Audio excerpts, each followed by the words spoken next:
თიანეთის მუნიციპალიტეტის 12 სოფელში გაზიფიცირების სახელმწიფო პროგრამის ფარგლებში სამშენებლო სამუშაოები მიმდინარეობს. ჯამურად 88,092 გრძივი მეტრი გაზსადენი აშენდება.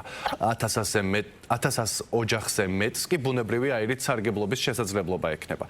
გაზიფიცირების სამთავრობო პროგრამის საფუძველზე მცხეთა-მთიანეთის რეგიონში დაგეგმილია 29 დასახლებული პუნქტის გაზიფიცირებისთვის საჭირო სამშენებლო სამუშაოების განხორციელება, რაც დაახლოებით 1572 აბონენტს მოიცავს.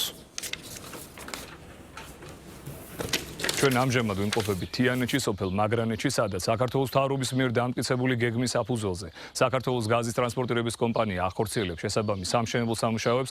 მნიშვნელოვანია, რომ მას შემდგომ, რაც დასრულდება აღნიშნული სამუშაოები, მაგრანეთის მაცხოვრებლებს დაახლოებით 1000 ოჯახზე მეტს ექნება ბუნებრივ აირთან წვდომის შესაძლებლობა.